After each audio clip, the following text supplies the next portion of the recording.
तो 2026 का साल आप कैसे देखते हैं? 2026 तो भारत का जो रुपया है आने वाले टाइम में मजबूत होता दिखेगा, डॉलर आपको गिरता हुआ दिखेगा। एक मूलांक वालों के लिए 2026 कैसा रहेगा? एक मूलांक वालों के लिए तो ये साल बहुत अच्छा। 9 ग्रहों में से यदि कोई सबसे सुंदर ग्रह है तो कौन सा है? चंद्रमा। हर कोई बनना चाहता है करोड़पति, तो बन सकता है हर कोई करोड़पति हो चाहे? देखिए, करोड़पति बनना बहुत बड़ी बात नहीं है। तो मावा और मिश्री का भोग आप 1 तारीख को यहाँ रात को 12 बजे पास के किसी भी कृष्ण जी के मंदिर में, हनुमान जी के मंदिर में। हर कोई शेयर बाजार में इन्वेस्ट तो करता है, लेकिन अगेन बहुत सारे लोग हैं शेयर बाजार में जिनको लॉस होता है और कुछ लोग शेयर बाजार से पैसा भी बहुत कमाते हैं। 5वां भाव शेयर मार्केट का, सट्टा मार्केट का, बिटकॉइन मार्केट का जो है वो 5th हाउस है। मैं देखती हूँ कि जो युवा लोग हैं बड़ी जल्दी डिप्रेस हो जाते हैं। डिप्रेशन का जो मुख्य कारण है चंद्रमा का है। यूथ के लिए 2026 का साल मेहनत उतनी करना चाहते हैं या नहीं? ये तो साल ही 2026 जेनजी वालों का साल है। और अभी 2026 में एक ऐसा समय भी आ रहा है कि जेनजी सरकार के लिए आंदोलन भी कर सकते हैं। जब लोग बहुत गुस्सा होते हैं तो शनि और राहु की चाल होती है। गुस्सा जातक को तभी आता है जब वो मांग ली। आजकल डिवोर्स केसेस बहुत हो रहे हैं। जो संबंधों की राशि है वो तुला राशि है। हम क्या करते हैं, सिर्फ 36 गुणों को मिला लेते हैं। पूजा करते समय कोई ऐसी चीज है जिसका खास तौर पर ख्याल रखा जाना चाहिए? जब भी आरती करें तो हमें धूप और दीपक दोनों चीजें जलानी चाहिए। शादी के कार्ड में आपको किसी भी भगवान की फोटो नहीं लगाना। Hello and welcome, Purnima speaks में आप सभी का मैं स्वागत करती हूं। और आज मेरे साथ एक बहुत खास मेहमान है। साल 2026 आने वाला है और साल 2026 में ग्रहों की दशा कैसी होगी, आपकी कुंडली का योग क्या कहता है, कैसे आप जीवन में अमीर बनेंगे, कैसे आप जीवन में तरक्की करेंगे, या कोई भी परेशानी जो आपके जीवन में है वो कैसे दूर हो सकती है, ये बताने के लिए हमारे साथ हैं लव भूषण जी। आप एस्ट्रोलॉजर हैं और करोड़पति एस्ट्रोलॉजर हैं। न सिर्फ खुद करोड़पति हैं बल्कि ऐसे बहुत सारे लोग हैं जिनको अमीर बनाने का जरिया लव भूषण जी ही बने हैं। तो लव भूषण जी, मुझे तो लगता है कि आज के इस पॉडकास्ट में बड़ी दिलचस्प बातचीत होने वाली है। और दिलचस्प बातचीत में सबसे ज़्यादा दिलचस्प बातचीत यही होगी कि भाई अमीर कैसे बने। उसकी तो मैं आपसे बात करूंगी बहुत डिटेल में, लेकिन 2026 आने वाला है पहले तो, और हर कोई अपने आप को डेकडअप कर लेना चाहता है जी। तो 2026 का साल आप कैसे देखते हैं? निर्णायक साल देखते हैं, बेहतर साल देखते हैं, कैसे इस 2026 के साल को हम देखें? 2026 जो अभी इसको ये मान के चलिए कि सब कुछ नया कुछ स्टार्ट होने वाला है। यदि मैं भारत की बात करता हूँ तो भारत का जो रुपया है अभी आपको आने वाले टाइम में मजबूत होता दिखेगा। डॉलर आपको गिरता हुआ दिखेगा। सोना आपको एकदम से हाइक पे जाता हुआ दिखेगा। चांदी एक ऐसे मोड़ पे पहुंच जाएगी जिसके आम आदमी से दूर हो जाएगी। और जो शेयर मार्केट है, जो आप देखेंगे कि शेयर मार्केट के अंदर रोज़ आपको नए लेवल पे भी आपको जाते हुए दिखेगा। 2026, हालांकि आप एस्ट्रोलॉजर हैं लेकिन मैंने भी बस ऐसे ही गिनती की, तो गिनती करते 2026 बन रहा है 1 नंबर जी। 1 नंबर सूर्य का नंबर जी। तो 2026 का इस 1 नंबर न्यूमरोलॉजी के हिसाब से कोई इम्पैक्ट है? हाँ बिल्कुल, मैं यही तो कह रहा हूँ कि आप ये देखिए कि 1 साल यानी कि पूरा सब कुछ दोबारा से शुरू होगा, सब कुछ रीजनरेट होगा। 1 से लेकर 9 साल की गिनती पूरी लोग कर चुके हैं। इस साल को ये मान के चलिए कि आप इस नए ज़िंदगी को शुरुआत करने जा रहे हैं 2026 में। सब कुछ भूल जाइए कि 2025 तक आपके साथ में क्या हुआ, अच्छा हुआ तो उसे यहीं छोड़ दीजिए। 2026 यदि अच्छा हो, आप कुछ नया काम शुरू करने जा रहे हैं, लाइफ में कुछ नया शुरू करने जा रहे हैं, तो 2026 साल का जो ये सदी का आपका साल है आपके लिए बेस्ट ईयर में से एक साल होगा। नहीं तो ये सब मूल्यांक वालों के लिए या सबके लिए अलग अलग रहेगा? देखिए, इसका इफेक्ट तो सभी के लिए अलग अलग रहेगा ही रहेगा, इसमें तो कोई डाउट नहीं है। लेकिन ये साल सभी के लिए एक नया साल नहीं, मतलब क्या ये नए युग की शुरुआत हो रही है। आप ये समझ लीजिए, जैसे 2025 में हमने बहुत कुछ घटनाएं देखी, बहुत कुछ देखा, लेकिन 2026 आप ये माने रीजनरेशन का साल है, नया कुछ करने का साल है। तो आप अब ये मान के चलिए कि आपको सब कुछ भूलकर सब कुछ चीज़ें रीजनरेट करनी है और नए तरीके से शुरू करनी है। इसमें कौन से मूलांक वालों के लिए शुरू है, जैसे हम मुझसे पूछते रहेंगे मैं आपको बताता रहूँगा कि इन मूलांक वालों के लिए साल बहुत अच्छा है। तो 1 से शुरू करते हैं ना। 1 मूलांक वालों के लिए 2026 कैसा रहेगा? 1 मूलांक वालों के लिए सूर्य का साल है और सूर्य ही मूलांक नंबर है, तो ये इस साल को नया स्टार्टअप शुरू कर सकते हैं, नया काम शुरू कर सकते हैं। ये भी मुकेश अंबानी की तरह हैं, इस साल के अंदर कोई ऐसा मुकाम हासिल कर सकते हैं जो इन्होंने अब तक इनकी लाइफ में कहीं ना कहीं पेंडिंग रह गया हो। तो 2001 मूलांक वालों के लिए तो ये साल माशाअल्लाह बहुत अच्छा रहने वाला है। और 2 मूलांक वालों के लिए 2026 कैसा रहेगा? देखिए, 2 जिसे मैं हमेशा कहता हूँ कि 2 लोग कहते हैं कि चंद्रमा का नंबर है। 2 चंद्रमा का नंबर है, लेकिन 2 मूलांक क्रिएटर है। जैसे सूर्य क्रिएटर हैं वैसे ही चंद्रमा क्रिएटर है। इस साल 2 मूलांक वालों के लिए भी नया साल बहुत अच्छा रहने वाला है। वो किसी के साथ मिलकर, किसी के साथ पार्टनरशिप में काम शुरू कर सकते हैं। मैं आपको बताऊं, एक से भी ज़्यादा यदि कोई पावरफुल है तो वो 2 मूलांक है। अच्छा, क्योंकि 2 मूलांक चंद्रमा का नंबर है। 9 ग्रहों में से यदि कोई सबसे सुंदर ग्रह है तो कौन सा है? चंद्रमा। लोग कहते हैं कि शुक्र ग्रह। मैं आपको बताऊं, चंद्रमा एक ऐसा ग्रह है जिसको रानी पता क्यों कहा जाता है? चंद्रमा फीमेल नहीं है, चंद्रमा राजा ही है, लेकिन वो दिखने में इतना सुंदर है कि वो रानियों से भी ज़्यादा सुंदर है। तो इसलिए बाकी के 9 ग्रह भी उन्हें रानी ज़्यादा सुंदर है, तो इसलिए उन्हें रानी कहा जाता है। बेसिकली वो राजा हैं, वो क्रिएटर हैं। तो ये 2026 का साल 2 मूलांक वालों के लिए एक से भी ज़्यादा पावरफुल रहने वाला है। क्या बात है। अच्छा, नंबर 3 मूलांक वालों को 2026 में क्या करना चाहिए? देखिए, 3 मूलांक वाले गुरु से देखे जाते हैं, थिंक टैंक हैं और हमेशा ये अपने आइडिया से लोगों को आगे पहुंचाते आए हैं।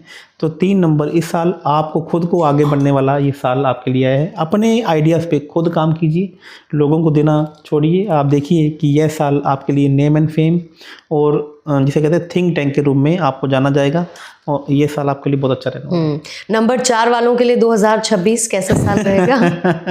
यदि मैं 4 वालों की बात करूँ तो जितने भी ये हम जो पॉडकास्ट कर रहे हैं, कैमरा है, वीडियोग्राफी है, ये सब 4 नंबर से देखी जाती है। अच्छा, तो वैसे यदि एस्ट्रोलॉजिकल की बात करें तो 4 नंबर अभी राहु कुंभ राशि में गोचर कर रहे हैं, जो उनकी फेवरेट राशि है। तो अभी आने वाले 2.5-3 साल, 4 साल पॉडकास्ट का जो समय है बहुत अच्छा है। क्या बात है। और नए नए आप पॉडकास्टर भी आएंगे, लोगों के व्यूज़ भी बढ़ेंगे, लोगों को एकदम से रुझान भी बढ़ेगा। लेकिन 4 नंबर की मैं बात करूं तो इसकी 1 नंबर से शत्रुता है। तो यहाँ पे इनके ऊपर एक थोड़ा सूर्य ग्रहण लगने वाला है, क्योंकि सूर्य को ग्रहण जो लगाता है वो सिर्फ और सिर्फ राहु और केतु ही लगाते हैं, जिसमें राहु पूर्ण लगाता है। तो इस साल यहाँ पर उनकी नेम डिफेम हो जाए, नाम में थोड़ी हेल्थ में उनका इम्पैक्ट रहे, पेट से संबंधित समस्या हो जाए, पिताजी के साथ विचारों में मतभेद हो जाए। तो 4 वालों के लिए यहाँ पे थोड़ा सा उन्हें बच के रहने की जरूरत है। कोई नहीं, अच्छी बात यह है कि आप उपाय भी साथ साथ आगे चर्चा में बताते चलेंगे, तो जो भी दिक्कतें आनी है उन दिक्कतों को भी दूर कर लिया जाएगा। नंबर 5 वालों के लिए 2026 कैसा रहेगा? 5 जिसे बुध ग्रह से देखा जाता है, और सूर्य और बुध जब भी आपस में मिलते हैं तो ये बुध आदित्य योग बना देते हैं। तो 5 नंबर वालों के लिए भी यह साल बहुत अच्छा रहने वाला है। जितने भी 5 नंबर के लोग हैं इनके अंदर इस साल sense of humour, sense of presenting जो बात है वो एकदम से डेवलप होने के योग बन रहे हैं। तो ऐसे जो 5 वाले लोग भी नया स्टार्टअप कर सकते हैं, नया काम कर सकते हैं। शेयर मार्केट में ये लोग बहुत अच्छा कमाल इस साल में कर सकते हैं। और ये किसी प्रकार से करेंसी से रिलेटेड ये कोई काम कर ले, जैसे फॉरेक्स, तो इनके लिए साल बहुत अच्छा रहने वाला है। नंबर 6 के लिए भी बताते जाइए कैसा रहेगा? हर एक नंबर के बारे में इसलिए बात करनी जरूरी है, कोई नाराज नहीं होना चाहिए। यदि मैं 6 की बात करूं तो 9 ग्रहों में से शुक्र ग्रह या शुक्र देवता ये ऐसे ग्रह हैं, जैसे सूर्य सबके राजा हैं, लेकिन शुक्र ग्रह एक ऐसे ग्रह हैं जिनके पास सभी ग्रहों को जाना पड़ता है। चाहे वो सूर्य हो, चाहे वो चंद्रमा हो, चाहे वो मंगल ग्रह हो, चाहे वो शनि हो, चाहे कोई भी ग्रह है। तो शुक्र जिसमें ओपल एक ऐसा जेमस्टोन है जिसे कोई भी पहन सकता है। यदि आपका शुक्र ग्रह अच्छे भी नहीं है तभी भी आप इसे पहन लें तो आपका शुक्र ग्रह आपके फेवर में आना शुरू हो जाते हैं। जैसे मैं डायमंड की बात करता हूँ तो हर आदमी डायमंड पहनना चाहता है। तो 6 वालों के लिए कोई भी साल हो तो भैया 6 वालों से कोई भी दुश्मनी लेना नहीं चाहता है। तो 6 वाले खुश हो जाइए, ये साल आपके लिए चमकने वाला है। और सूर्य और शुक्र, बस आपको एक ही बात का ध्यान रखना है कि थोड़ा सा फीमेल से बच के रहना है, क्योंकि सूर्य शुक्र जब भी एक साथ में मिलते हैं तो आदमी का फीमेल की वजह से, किसी न किसी फीमेल की वजह से, या फीमेल है तो मेल की वजह से नेम डिफेम होने के योग रहते हैं। नंबर 7 मूलांक वालों के लिए? वाह, 7 मूलांक वाले जब भी केतु सूर्य का साल हो और मूलांक 7 हो तो ऐसे लोग डीप नॉलेज में जाते हैं, डीप रिसर्च में जाते हैं। तो इस साल हो सकता है कि ये कुछ ऐसा प्रोडक्ट लेकर आ जाएं जो मार्केट में पहले किसी ने देखा ही नहीं हो। तो 7 मूलांक वाले अपनी जो नॉलेज है उसको और डीप करने की कोशिश करेंगे, नॉलेज के अंदर, समुद्र के अंदर गोता लगाने की कोशिश करेंगे। 7 मूलांक वालों के लिए ओवरऑल साल अच्छा है, लेकिन के सूर्य के साथ में थोड़ी सी इनकी शत्रुता भी है, चंद्रमा के साथ थोड़ी सी इनकी शत्रुता भी है। तो कहीं ना कहीं इनकी रिसर्च को सही व्यक्ति पहचान ना पाए, ऐसा इनके साथ हो सकता है। और 8 नंबर मूलांक वालों को कुछ सावधानी बरतनी चाहिए या कैसा रहेगा 2026 का साल उनके लिए? 8 जिसे मूलांक शनि से देखा जाएगा और साल है सूर्य का, तो यहाँ पर सूर्य देवता देखिए जो शनि महाराज जी हैं वो सूर्य से शत्रुता नहीं करते हैं, लेकिन सूर्य देवता शनि से शत्रुता करते हैं। तो 8 मूलांक वालों के लिए इस साल थोड़ी सी चिंता का विषय है। तो कहीं ना कहीं जो काम इनके चल रहे थे वो अटकने शुरू हो सकते हैं, डिले होना हो सकते हैं। जो काम वो तो रफ्तार पकड़े हुए थे उनमें ब्रेक आ जाना, डिले हो जाना, कोई भी काम में थोड़ी सी प्रॉब्लम उनको लेकर आ सकता है। 9 नंबर वाले उनके लिए कैसा रहेगा? 9 नंबर वालों के लिए सबसे अच्छा ये साल रहेगा, क्योंकि सूर्य जो राजा हैं और मंगल जिन्हें सेनापति कहा जाता है। जब राजा और सेनापति दो एक साथ युद्ध में चल पड़े तो किसी को से डरने वाली नहीं है। तो 9 वालों के लिए 1 से लेकर 9 में बात करता हूँ तो सबसे अच्छा साल इस साल 9 मूलांक वालों के लिए रहने वाला है। बस एक सवाल और, मूलांक पर आपने चर्चा कर ली, लेकिन ये बताइए कि इसका भी कोई फ़र्क पड़ता है? क्योंकि जब हम मूलांक देखते हैं न्यूमरोलॉजी वाइज तो 9 नंबर तक फिर हम देखते हैं, फिर हम 10, 11, फिर उसमें 0 जुड़ता जाता है, 1 जुड़ता जाता है, कॉम्बिनेशन होने लगता है जी। तो उदाहरण के तौर पर मान के चलिए कि 19 है जी, 1 और 9 मिलकर बन रहा है, तो उनके लिए मूलांक और 2026 का असर एक जैसा रहेगा, 9 जैसा रहेगा, या कोई बदलाव आएगा? बहुत ही बढ़िया पूर्णिमा जी, ये बहुत सारे दर्शकों का क्वेश्चन भी रहता है। तो मूलांक में आपको जो आपके 2 नंबर हैं तो उनको आपको जोड़कर एक सिंगल डिजिट पे लेकर आना है। जैसे मान लीजिए किसी का मूलांक 19 है तो इसका मतलब उसका मूलांक 1 हुआ। अच्छा, उसकी जन्म तिथि 19 है लेकिन मूलांक 1 हुआ। यदि किसी की जन्म तिथि 27 है तो 2 और 7 को जोड़ दे तो 9 उसका मूलांक हो गया। यदि किसी का जन्म तिथि 25 है तो उसका मूलांक 7 हो गया। तो अब यहाँ पर आपने ये मुझसे पूछा कि 1 और 9 यानी कि एक मूलांक अब 2 ग्रहों से मिलकर बना है, यानी कि सूर्य और मंगल ग्रह। तो यदि मैं 1 से लेकर 31 की डेट पर बात करूँ तो उसमें भी सबसे अच्छा मूलांक 19 है।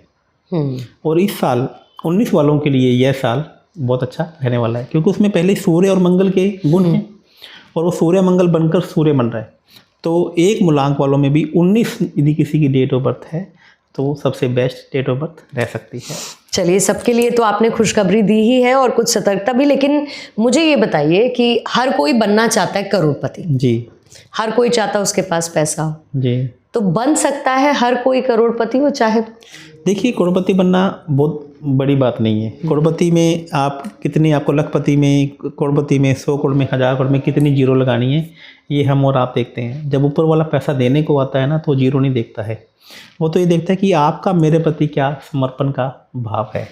मैं आपको बहुत अच्छा एक उपाय यहाँ से शुरू बताना चाहूँगा कि यदि 2026 की शुरुआत लोग, यदि मैं कोई एक प्रसाद बताता हूँ, इस प्रसाद से शुरू कर दें तो देखेंगे उनका साल उनके लिए पैसा ही पैसा लेकर आएगा। ये जो 2026 है, जैसे आपने मुझे बताया, अभी हम डिस्कस कर रहे थे, तो सूर्य का साल है। लेकिन सूर्य कैसे बना? चंद्रमा और शुक्र से। चंद्रमा मैंने होता है मावा, ऐसी मिठाई जो दूध से बनी हो, और शुक्र मैंने होता है मिश्री। तो मावा और मिश्री का भोग आप 1 तारीख को यहाँ रात को 12 बजे पास के किसी भी कृष्ण जी के मंदिर में, हनुमान जी के मंदिर में लगाइए और इस साल की शुरुआत मावा मिश्री के से कीजिए। मावा मिश्री नहीं मिले तो गाजर का हलवा, क्योंकि जो गाजर का हलवा है, गाजर है वो शुक्र से देखी जाती है और उसके अंदर जो रबड़ी है ऊपर वो चंद्रमा से देखी जाती है। और सूर्य के मंदिर में, विष्णु जी के मंदिर में, लक्ष्मी जी के मंदिर में साल की शुरुआत इन 2 प्रसाद से कीजिए और फिर देखिए पैसा ही पैसा आपके पास आना शुरू। फिर तो पैसों की बारिश जो हमने पहले भी एक बार बात की थी। लेकिन कई लोगों के साथ ये भी समस्या होती है कि पैसा आता तो है लेकिन फिर पैसा टिकता नहीं है, मतलब निकलता जाता है, कैसे कोई भी आयाम बनता है लेकिन पैसा टिकता नहीं है। ये क्यों होता है लोगों के साथ? देखिए, पैसा ना टिकने के हमारी कुंडली में कई वजहें होती हैं। सेकंड हाउस का स्वामी 12वें घर में बैठ जाए, चंद्रमा के साथ में केतु बैठ जाए, चंद्रमा के साथ में शनि बैठ जाए, तो ऐसे बहुत सारे कारण हैं जिससे कारण कि पैसा आता तो है लेकिन पैसा टिकता नहीं है। तो एक मैं आपको एक सिंपल उपाय, एक जनरल रेमेडी सबके लिए मैं बता देता हूँ। फालूदा आइसक्रीम आपने सुनी हो। आज हम कुछ ऐसे उपाय आपके सामने बता देंगे जो जनता ने पहली बार सुन रहे होंगे। तुम क्रॉस करते वक्त कभी भी फालूदा आइसक्रीम दिखे तो बस निकल नहीं जाना है? हाँ, निकलना नहीं, उसको लेना है और लोगों को बांट देनी। अच्छा, देखिए, मैंने इसके बारे में ऐसा जो भी मैं उपाय बताऊंगा उसके पीछे आपको लॉजिक बताऊंगा। जो फालूदा आइसक्रीम में क्या होता है कि दूध से बनी हुई आइसक्रीम है तो उसके अंदर बर्फ़ डलती है। जो बर्फ़ है वो शनि ग्रह से देखी जाती है और उसके अंदर रबड़ी भी डलती है और उसके अंदर एक सेवियाँ टाइप की आपने देखा होगा। वो भी डलती है। तो जो रबड़ी है वो चंद्रमा ग्रह से देखी जाएगी, और जो बर्फ़ है वो शनि ग्रह से देखी जाएगी, और जो उसमें लंबी लंबी सेवियाँ हैं वो केतु ग्रह से देखी जाती है। और जब ये तीनों चीज़ों को मिक्स कर देते हैं तो उसमें राहु का प्रभाव भी आ जाता है। तो फालूदा आइसक्रीम आप लीजिए, मंडे को, शनिवार को गरीब बच्चों को बांटना शुरू कर दीजिए, पैसा भी आएगा और पैसा आपके पास रुकेगा भी। लेकिन कुछ लोग यही पैसा कमाने के लिए अब दो तरीके की चॉइस है, या तो आप नौकरी कर लीजिए या फिर अपना व्यवसाय, और आजकल तो वैसे भी स्टार्टअप्स बड़े चलन में लोग करते हैं। तो पैसा कमाने के लिए करियर अगर कोई बार बार बदलता है तो उसकी वजह क्या होती है, और अगर स्टार्टअप करके सक्सेसफुल होता है या नहीं होता है तो उसके पीछे की वजह क्या होती है? देखिए, पहले तो अभी हम कभी भी कोई बिजनेस शुरू करें तो हमें हमारी कुंडली को देखकर ही शुरू करना चाहिए कि कौन सा बिजनेस, कौन सा स्टार्टअप हमारे लिए अच्छा है। यूँ नहीं कि शर्मा जी के लड़के का पेट्रोल पंप चल गया तो वर्मा जी के लड़के ने भी वही काम शुरू कर दिया। एक देखा कि पड़ोसी के बेटे का ये काम शुरू कर गया। तो आपको देखना है कि आपकी कुंडली में कौन सा ग्रह है आपको पैसा दे रहा है। हो सकता है कि उनकी कुंडली में शनि महाराज जी बहुत अच्छे हों, उनका तो फूड का काम, ऑयल का काम बहुत अच्छा चल रहा है, और आपकी कुंडली में वही शनि महाराज जी आपके शत्रु बनकर बैठ गए हों। तो पहले तो आपको कुंडली को डीप एनालिसिस करके ही अपना व्यापार शुरू करना चाहिए। लेकिन मैं फिर भी आपको बताता हूँ कि नया काम, स्टार्टअप का जो कार्य है वह सूर्य ग्रह है और पंचम हाउस से देखा जाता है। पंचम हाउस का मतलब है किसी भी नए काम को शुरू करना या स्टार्टअप का कार्य है। और यदि वहाँ पर आपको देरी हो रही है, काम आपका नहीं शुरू हो रहा, तो इसका मतलब है कि पंचम ग्रह का संबंध अब शनि महाराज जी से या फिर बुध ग्रह से बनने जा रहा है। तो इसका सिंपल सा एक उपाय आप नोट कर लीजिए। आप किसी भी गणेश जी के मंदिर में जाइए, गणेश जी के मंदिर में जाकर आप कुछ ऐसे फल आपको चला के आने जिनके अंदर बीज हो, जैसे अमरूद, गुआवा या बेर, या फिर उसमें हम सीताफल, तो ऐसे फल आप लेके चला कर आइए। तो आप देखेंगे कि जो काम आपका रुका हुआ है काम है वह भी आपका चलना। अच्छा, ऐसे बहुत सारे मिडिल क्लास वाले लोग हैं जो अपर मिडिल क्लास या अमीर कैटेगरी में जाना चाहते हैं जी। तो आम आदमी के लिए 2026 किस तरीके का हम देखें कि वो middle class, upper middle class या अमीर की श्रेणी में चला जाए? अभी तो ये वैसे भी गुरु ग्रह अभी वक्री होकर मिथुन राशि में गोचर कर रहे हैं, और अभी ये कर्क राशि में गोचर करेंगे। जिन्हीं के पास भी 3 BHK है वो अपने आप को अपग्रेड करने का योग इस साल में बनने जा रहा है। जिनके पास गाड़ी छोटी है वो गाड़ी को अपग्रेड भी करेंगे। यदि फिर भी किसी को प्रॉब्लम, समस्या आ रही है, तब मैं एक उपाय आपको मैं बता देता हूँ। आप 4 किलो या 400 ग्राम चने लीजिए, काले चने, साबुत चने की दाल नहीं बोल रहा हूँ, साबुत चने, आप उनको जल में परवाह करना अभी से शुरू कर दीजिए। आपके पास 3 BHK है तो 4 BHK में कन्वर्ट हो जाएगा, 4 BHK तो 5 BHK में। यदि आपके पास लगता है कि सब कुछ है तो आप एक फार्म हाउस में नया इस साल ले लेंगे इस उपाय को करने मात्र से। अच्छा, हर कोई शेयर बाजार में इन्वेस्ट तो करता है, लेकिन अगेन बहुत सारे लोग हैं शेयर बाजार में जिनको लॉस होता है, और कुछ लोग शेयर बाजार से पैसा भी बहुत कमाते हैं जी। तो 2026 शेयर मार्केट आपने कहा बढ़िया जाएगा, लेकिन तय कैसे करें कि भाई किसको लगाना चाहिए उसमें पैसा या किसको नहीं लगाना चाहिए? अगेन पांचवा भाव शेयर मार्केट का, सट्टा मार्केट का, और जितने भी बिटकॉइन मार्केट का जो है वो 5th हाउस है। यदि 5th हाउस का संबंध आपके 11th हाउस से बन रहा है, 3rd हाउस से बन रहा है, तो आपको शेयर मार्केट में जाना चाहिए। लेकिन 5th हाउस का संबंध यदि आपके 4th हाउस से बन गया, 8th हाउस से बन गया या 6ठे घर से बन गया, तो आपको शेयर मार्केट में, डे ट्रेडिंग में कभी नहीं जाना चाहिए। अब इसमें 2 तरीके से हम शेयर मार्केट में पैसा कमा सकते हैं। पहला, हम खुद सीखें और ट्रेडिंग करना शुरू करते हैं, और कभी कभी बहुत सारे लोगों के ऐसे भी योग होते हैं कि वो सीख कर लोगों को सिखाना शुरू करते हैं। वो ट्रेडिंग में जा ही नहीं, जैसे वो ट्रेडिंग में जाएंगे तो उन्हें नुकसान हो जाएगा। तो ये मैं पूर्णिमा जी आपको एक ही बात कहना चाहता हूँ कि सनातन धर्म का जो ये नॉलेज, जो ज्ञान हमें हमारे शास्त्रों में दिया गया है, तो इसको हल्के में ना लें हम लोग। तो हमें जानना है पहले। अब जैसे मान लीजिए एक मेरे पास एक जातक आया अभी कुछ टाइम पहले, वो इंडियन शेयर मार्केट में काम कर रहा था, तो उसको बहुत अच्छी नॉलेज थी। तो मैंने उससे बोला कि आप शेयर मार्केट छोड़िए, आप क्रिप्टो करेंसी में काम कीजिए। अच्छा, आपका वहाँ पर से पैसा आने का ज़्यादा योग है। तो मुझे बोला कि आचार्य जी आपने ऐसा क्यों बोला? तो मैंने बोला कि आपकी कुंडली में सूर्य राहु एक साथ बैठे हैं 11th राशि में 5वें घर का मालिक बनकर। तो आप क्रिप्टो करेंसी में जाएंगे तो राहु क्या क्रिप्टो वर्चुअल करेंसी का काम करता है, या फॉरेक्स मार्केट में जाएंगे तो आपको ज़्यादा पैसा आने के योग है। तो ये देखिए, आज वो लड़का क्रिप्टो करेंसी में, मतलब जो शेयर मार्केट में 3 साल से कुछ नहीं कमा रहा था, आज वो वो लड़का एक अलग ही नाम पे है। तो ऐसे मेरे पास हज़ारों एग्जांपल्स हैं। और दूसरा, कभी कभी क्या होता है, शेयर मार्केट की मैं बात करूं आपसे, तो कौन से सेक्टर में आपको पैसा लगाना है, ठीक है। तो जैसे मैंने बोला कि 3 सेक्टर आपके शत्रु हैं। जैसे शनि महाराज जी आपके शत्रु हैं, तो आपको रेलवे सेक्टर में पैसा नहीं लगाना, आपको फाइनेंस सेक्टर में पैसा नहीं लगाना, आपको कोयला में पैसा नहीं लगाना, आपको चमड़े के सेक्टर में पैसा नहीं लगाना। और यही आपके शनि महाराज जी मित्र हैं, तो आपको इनमें से किसी में भी पैसा लगा सकते हैं। जैसे सूर्य आपका बहुत अच्छा है, तो आप केमिकल में पैसा लगा सकते हैं, फार्मा इंडस्ट्री में पैसा लगा सकते हैं, आप गवर्नमेंट सेक्टर में पैसा लगा सकते हैं। तो ये आपको तय करती है आपकी कुंडली।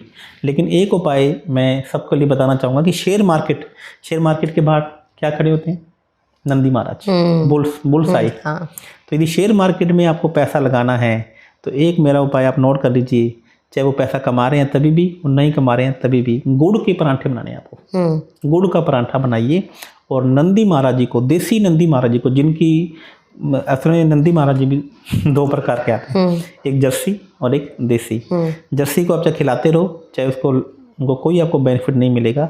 देसी नंदी महाराज जी को आप गुड़ के परांठे बनाकर खिलाना शुरू कर दीजिए। और फिर क्योंकि वो शेयर मार्केट का क्या है, आधार है, तो आप देखेंगे कि आपके पास पैसा और इंट्यूशन आनी शुरू हो जाएगी। अच्छा, हम शेयर मार्केट के बारे में बात ही कर रहे हैं, तो शेयर मार्केट के आपने क्रिप्टो करेंसी का जिक्र कर दिया, आपने अलग अलग सेक्टर्स का भी जिक्र किया।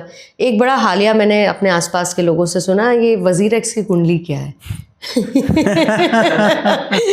वज़ीर एक्स की कुंडली क्या है, लोग जानना चाहते हैं कि भाई क्या होगा, जो वहाँ फंसा है निकलेगा कि नहीं निकलेगा? मुश्किल है, थोड़ा सा ये मुश्किल है जो इस पे पैसा जिनका फंस गया है। देखिए, ऐसे कौन से लोग हैं जिनका पैसा फंस जाता है, मैं कॉम्बिनेशन आपको बता देता हूँ कि बुध और राहु जिनकी कुंडली में भी इकट्ठा हो जाए, या जिनका मूलांक 5 है और भाग्यांक 4 है, या 4 मूलांक है और भाग्यांक 5 है, या जिनकी भी कुंडली में बुध और राहु इकट्ठे बैठ जाते हैं, वो वजीर एक्स जैसे लोगों के अंदर अपना पैसा डुबो देते हैं। क्यों होता है? तो मैं हर बात को ना थोड़ा सा लॉजिक से आपको बताना चाहूँगा।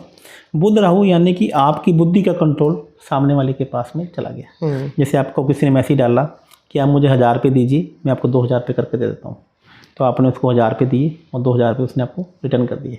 फिर उसने कहा कि अब 2000 रुपये दीजिए, मैं आपको 4000 रुपये रिटर्न कर दूँगा, तो उसने 2 के 4 कर दिए। आपने कंट्रोल दे दिया सामने वाले को। अभी दिया नहीं है। अच्छा, अभी तो सिर्फ आप फंसोगे। फिर उसने बोला कि अभी शुरुआत है।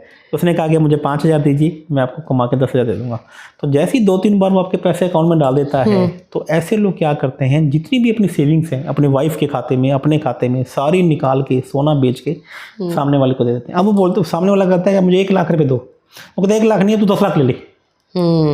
अब मुझे 1 लाख से कुछ नहीं होगा, तो मुझे 10 लाख का 20 लाख चाहिए। तो फिर वो 10 लाख लेके भाग जाता है। तो यदि किसी की कुंडली में, तो यदि आप ऐसे ऑनलाइन फ्रॉड से बचना चाहते हैं, तो इसका एक उपाय भी आपको मैं बता देता हूँ कि बुध में नहीं होता है छोटी बच्चियाँ, और राहु का मतलब होता है चॉकलेट। तो आप छोटे बच्चियों को चॉकलेट का प्रसाद, चॉकलेट बांटने शुरू कर दीजिए, तो ऐसे आप किसी भी ऑनलाइन फ्रॉड में नहीं फंसेंगे। अच्छा, तो ये एप्लीकेबल है इस तरीके के साइबर फ्रॉड्स पे भी जी, जो आपको डिजिटल अरेस्ट कर लेते हैं, फिर आपसे पैसा एक्सटॉर्ट करते हैं, उगाही करते हैं, तो ये उन पर भी एप्लीकेबल है या इनके लिए कुछ अलग होता है? 100% उन पे ये एप्लीकेबल है। यदि आप बड़े से बड़े डिजिटल फ्रॉड में भी फंसने वाले हैं, तो यदि ये उपाय करना शुरू कर दीजिए। छोटी बच्चियों को, 9 साल से छोटी बच्चियों को, जो कंजक का स्वरूप है, जो देवी का स्वरूप है, तो पता लगे पूर्णिमा जी को चॉकलेट दे रहे हैं कोई तो मैं बस खा लूंगी, उसका कोई फायदा नहीं होगा। तो छोटी बच्चियों को आप चॉकलेट बांटना शुरू कर दीजिए, या फिर ब्राउनी केक, तो भी इससे आपको। अच्छा, यूथ की मैं बात करती हूँ, क्योंकि हमारे लिए यूथ एक बहुत इंपॉर्टेंट पावर है, लेकिन यही यूथ जब अपने रास्ते से भटक जाती है तो भी बड़ी दिक्कत होती है।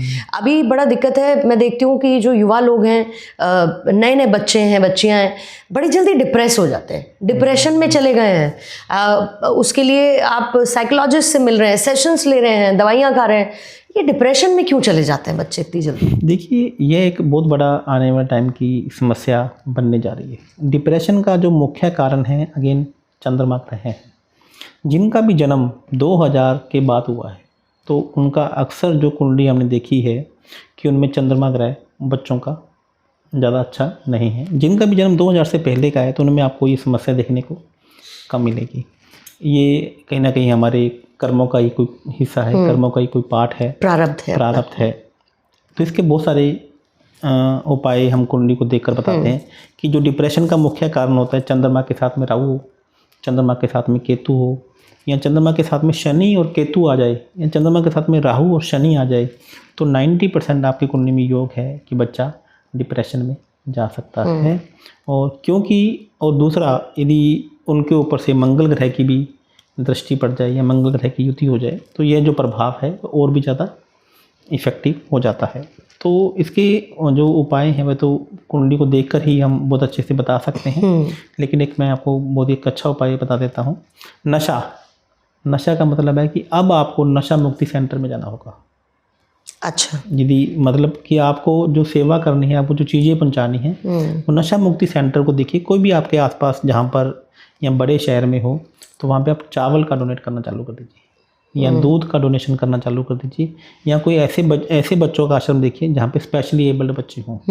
तो यदि आप वहाँ पर, तो यदि आपका बच्चा भी कोई डिप्रेशन में है या कोई चीज़ में है, तो धीरे धीरे उससे बाहर आने लगे। नशा मुक्ति केंद्र चावल आप चढ़ाएं, या फिर आप स्पेशली एबल्ड बच्चों को, या जैसे कोई ऐसे मेंटली बहुत सारी चीज़ें, ADHD होता है, इस तरीके की चीज़ें होती हैं, ठीक है, उनको हम ले सकते हैं।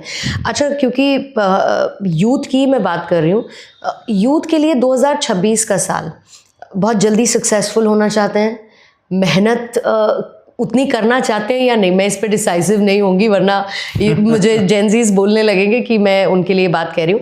लेकिन कैसे देखते हैं आप इन जेनजीज को? बहुत मेहनत करना चाहते हैं या कम मेहनत करना चाहते हैं?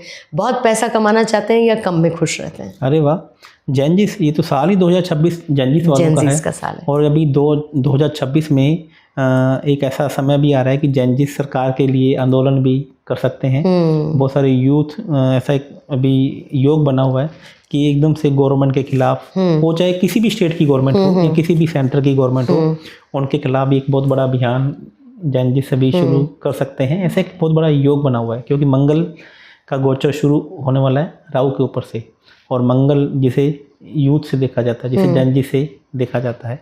और मैं आपको एक बात बताऊं, मैंने भी आपको क्या बोला था कि 9 मूलांक वालों के लिए यह साल सबसे अच्छा रहने वाला है। तो 9 मूलांक मंगल किसे देखा जाता है? जेनजीस। तो ये साल ही जेनजीस वालों का है, ये साल उनके लिए है जो यंग पीपल हैं। इस साल आप देखेंगे सबसे ज़्यादा स्टार्टअप्स, सबसे ज़्यादा IPOs आपको 2026 में आना देखने आपको शुरू हो जाएंगे। और जो भी जेनजीस भटके हुए थे, उनको जिनको रास्ता नहीं मिल रहा था, जिनको पास नहीं मिल रहा था, वो भी 2026 में अपने आप को संभालने की कोशिश करेंगे, और अब वो सोच लेंगे कि हमें कुछ नया करना। अच्छा, आपने अभी आंदोलन का जिक्र किया, इसीलिए मैं पूछ रही हूँ कि जैसे हमने बांग्लादेश और बाकी जगह भी देखा कि यूथ सड़कों पर निकली, विद्रोह किया, सरकार पलट गई, ये सब कुछ हो गया। भारत की कुंडली में ऐसी कोई चेतावनी या ऐसा कोई योग आपको नजर आता है? जी, चाहे भारत हो चाहे पूरा विश्व हो, तो जेनजीस का सड़कों पे उतरना तय है। 15 मार्च से लेकर 30 अप्रैल तक का एक समय आ रहा है जहाँ पर जेनजीस सड़कों पर उतर सकते हैं। और यह समय वो है जिसमें हर एक सेंटर की सरकार को, हर एक स्टेट की सरकार को यहाँ पे थोड़ा सा बच के रहना होगा, क्योंकि यह समय जेनजीस का सड़कों पर उतरने का समय है। तो देश को ऐसी कौन सी भूल से बचना चाहिए, स्पेसिफिकली पूछ रही हूँ 2026 में? देखिए, 2026 में बहुत सारी सरकारें अपना अपना डिसीजन लेती हैं, बहुत सारे डिसीजन निर्णय लेती हैं, लेकिन कोई ना कोई एक ऐसा निर्णय या कोई ऐसा डिसीजन होगा जो यूथ को अच्छा नहीं लगेगा। देखिए, हर आदमी है, हर सरकार है, वो अपने समय में गलतियां भी करेगी और डिसीजन अच्छे भी लेगी, लेकिन कोई एक ऐसा निर्णय होगा जो आग की चिंगारी की तरह फैल जाएगा। जैसे पहले भारत में निर्भया हत्याकांड हुआ था, रेप केस हुआ था, तो देखिए आप उसकी एक चिंगारी कैसे लोगों में पूरी फैल गई और जेनजीस ने सरकार के खिलाफ आंदोलन किया। तो ऐसी कोई ना कोई गलती सरकार, केंद्र सरकार या राज्य सरकार करेगी और वहाँ की जेनजीस एकदम सड़कों पर उतराएगी। तो इस मामले में निर्णायक वर्ष 2026 को हम कह सकते हैं, जब कोई ऐसा फैसला होगा जिसको लेकर शायद सवाल भी उठेंगे, भारत की राजनीति एक मोड़ पर भी आ सकती है। Is it possible? बिल्कुल, ऐसा आपको देखने को मिल सकता है। और मैं आज आपको आपके चैनल के माध्यम से और बता देता हूँ कि इस साल कोई भी हमारे मुख्यमंत्री भी, किसी भी स्टेट के मुख्यमंत्री को भी उनके पद से हटाया जा सकता है या उन्हें इस्तीफा देना पड़ सकता है। और एक बार तो ऐसा भी लग सकता है कि नरेंद्र मोदी जी भी वो विचार करने लग जाएं कि मैं अब प्रधानमंत्री को पद को इस्तीफा दे दूं या मैं छोड़ दूं। तो ऐसे भी उनके साथ में कुछ, और यहाँ तक मुझे लग रहा है मुंबई से कोई नेता का नाम आपको उभरता हुआ दिखेगा, जिनको एक बार इस तरीके का माहौल बन जाएगा कि मोदी जी को हटाकर उन्हें प्रधानमंत्री बना दिया जाए। नहीं, माहौल तो बनेगा, लेकिन उनकी कुंडली जो है मैंने सुना है बड़ी मजबूत है, और उनके जो ग्रह नक्षत्र की चाल है वो बड़ी मजबूत है। तो कोशिश तो ये पहले भी हुई है, ऐसा नहीं है, भले ही बाहर से एक प्रेशर बिल्डिंग या कैसी भी, लेकिन वो इतना मजबूती के साथ डटे रहते हैं। और ये उनके ग्रहों की चाल और कुंडली का योग ही फिर कहेंगे। बिल्कुल, इसमें कोई डाउट ही नहीं है। मैंने जैसे अभी बिहार का चुनाव हुआ तो मैंने कहा नीतीश कुमार जी की कुंडली इतनी मजबूत है कि वो पूरे योग हैं कि वो दोबारा से मुख्यमंत्री बन जाएं। तो इसमें कोई डाउट ही नहीं है। अमित शाह जी की कुंडली या नरेंद्र मोदी जी की कुंडली एकदम स्तंभ की तरह मजबूत है। लेकिन माहौल ऐसा बन जाए, कभी कभी एक समय आता है ना कि आदमी को, जैसे राम जी भगवान की कुंडली बहुत एक अच्छी मजबूत कुंडली थी, एक समय आएगी उन्हें भी अपना देश छोड़ना पड़ा, वनवास भुगतना पड़ा। तो अभी इनकी कुंडली में एक ऐसा समय चल रहा है तो जिसमें इन्हें भी थोड़े से नए जैसे खराब हो, जैसे पिछले 13 सालों में उतना नहीं होगा जितना अभी इस 2026 में एक समय उनके साथ में ऐसा चल रहा है, और जिसमें वो खुद मन ही मन ऐसा विचार भी करने लग जाएंगे कि मेरे को राजनीति से दूर चला जाना चाहिए। अच्छा, कहते हैं कि लोगों के गुस्से की जो वजह होती है, जब लोग बहुत गुस्सा होते हैं तो शनि और राहु की चाल होती है जी। तो ये शनि और राहु की चाल को कैसे हम प्रणाम कर लें और ये कहते हैं कि भाई थोड़ा गुस्सा हमारे अंदर कम करो हम गुस्सा कम करना चाहते हैं, इससे बाहर निकलना चाहते हैं। देखिए, गुस्सा पहले तो ये समझने की कोशिश, गुस्सा जातक को तभी आता है जब वो जातक मांगलिक होता है।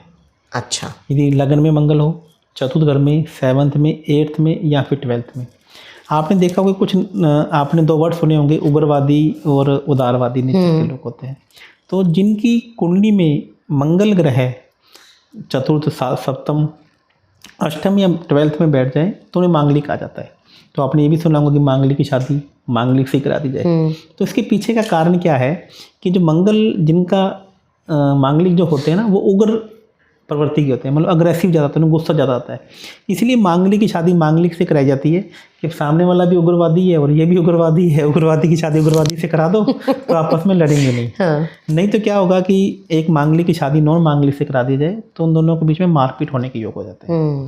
मतलब एक दूसरे के मारपीट भी कर दो, दूसरा कोने में बैठ के रोता रहता है। तो गुस्से का मुख्य कारण शनि राहु नहीं, मंगल ग्रह है। मंगल आपके बॉडी में हीमोग्लोबिन है, मंगल आपके बॉडी में गुस्सा है, जो एकदम से गुस्सा आपको लेकर आता है। और यही मंगल के ऊपर से शनि और राहु की दृष्टि पड़ जाए तो ये गुस्सा कई गुना बढ़ जाता है। तो इसको कंट्रोल कैसे करें? तो आज तो लगता है पूर्णिमा जी पूरे आप बक्से में उपाय भर कर लेके जाएंगे। तो देखिए, मंगल जिन्हें गुस्सा बहुत ज़्यादा आता है, तो सबसे पहले तो ये नोट कर लीजिए कि आप मसालेदार चीज़ें खाना कम करते हैं। अच्छा। क्योंकि जितने भी मसालेदार या नमकीन चीज़ें, जैसे नमकीन भुजिया या चीज़ें हैं, आप इनमें मंगल की प्राथमिक भूमिका ज़्यादा है। और दूसरा, जो चीज़ें कम कर दीजिए वो लोगों को बांटना चालू कर दीजिए। आप नमकीन भुजिया के पैकेट गरीब लोगों में बांटना चालू कर दीजिए। यदि आपके ही परिवार में जो अपने वीडियो देख रहे हैं किसी को गुस्सा ज़्यादा आता है तो उसके हाथ से नमकीन भुजिया के पैकेट आप लोगों को बांटना चालू कर दीजिए। आप देखेंगे कि बच्चे का गुस्सा एकदम से कम हो गया। मसालेदार चीज़ें, एक और अच्छा सा उपाय बता दूं आपको, सोया चाप, ग्रेवी वाली सोया चाप काफ़ी मसालेदार होती है। आप उसकी तंदूर की रोटी के साथ में, तंदूर की रोटी जो कि मंगल ग्रह देखी जाती है क्योंकि अग्नि की मात्रा उसमें ज़्यादा होती है। तो सोया चाप को तंदूर की रोटी के साथ लोगों को खिलाना चालू कर दीजिए। आप देखेंगे कि जिसको भी गुस्सा ज़्यादा आ रहा है वो गुस्सा एकदम से कम होने लगेगा। अभी आपने क्योंकि रिश्तों की बात की और नाराज़गी, गुस्से की बात की, ये आजकल डिवोर्स केसेस बहुत हो रहे हैं जी। ऐसा लगता है कि साथ रहना ज़्यादा मुश्किल है लोगों के। तो पहले के ज़माने में चीज़ें अलग थीं, अब लोग फैसला लेने में आगे रहते हैं, तटस्थ रहते हैं। डिवोर्स लेना है तो लेना है, लेकिन ये डिवोर्स केसेस इतने ज़्यादा बढ़ क्यों गए हैं? देखिए, ऐसा नहीं है कि अब कुंडली नहीं मिलती, ऐसा नहीं है कि अब योग नहीं मिलाए जाते, ऐसा नहीं है कि पंडित जी सही समय पर शादी नहीं कराते, अभी भी सब वही होता है। तो फिर डिवोर्स केसेस क्यों बढ़ रहे हैं? देखिए, डिवोर्स को यदि हम संबंधों को समझने की कोशिश करें पूर्णिमा जी, तो जो संबंधों की राशि है वो तुला राशि है। तो एक्चुअली में क्या हो रहा है कि आज भी भारत में जो कुंडली मिलाने का जो तरीका है ना, वो उतना सही नहीं है। हम क्या करते हैं, सिर्फ 36 गुणों को मिला लेते हैं। उनमें से नाड़ी या 1-2 गुण और को देख लिया तो वो मिल गए तो हम उसकी शादी कर देते हैं। एक हम 2 ही चीज़ों को मिलाते हैं, तो मांगलिक को या फिर गुणों को मिला लेते हैं। ये काफ़ी नहीं है कुंडली को मिलाना। आपको यह भी देखना है कि शादी का जो हाउस है, जो संबंधों का जो हाउस है, वो कितना मजबूत है आपके कुंडली में। जिनके भी रिश्ते इसमें टूट रहे हैं, मैं आज आपको आंखें बंद करके बता देता हूँ, उनकी तुला राशि को संबंधों की राशि कहा जाता है। अच्छा, आपने कांटा देखा हो? हाँ। तो कांटे की राशि कौन सी है? तुला राशि। तुला राशि का निशान क्या है? कांटा। तो आप देखिए कि इसका मतलब क्या है, रिश्तों में यदि बैलेंस नहीं है तो मतलब जो कांटा बैलेंस नहीं है, तो इसके लिए तुला दान किया जाता है रिश्तों को अच्छा करने के लिए। आपका तुला दान कौन सा किया जाएगा, ये आपकी कुंडली बताएगी। अच्छा, जैसे किसी की तुला राशि में मंगल ग्रह बैठ जाए तो आपको अपने वजन के बराबर गुड़ गौ माता को खिलाया जाता है। और संबंधों का सबसे नुकसान क्या है? सूर्य। आपने देखा होगा तुलादान, साल में एक बार तुलादान पुराने लोग करते थे गौशाला में जाकर। तो उसमें क्या किया जाता था कि आपको कांटे में बिठाया जाता था।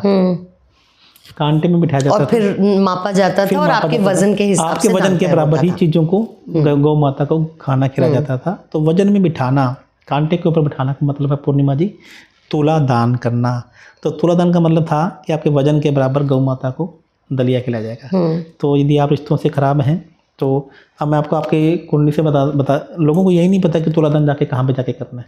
तो इसकी एक व्यवस्था भी हमने अपने चैनल के माध्यम से, हमने अपने सिस्टम के माध्यम से की है। यदि आप नहीं जानते, गौशाला आपको नहीं मिलती है, तो आप हमसे संपर्क कीजिए। हम आपके वजन का बराबर का तुलादान गौ माता को खिलाएंगे।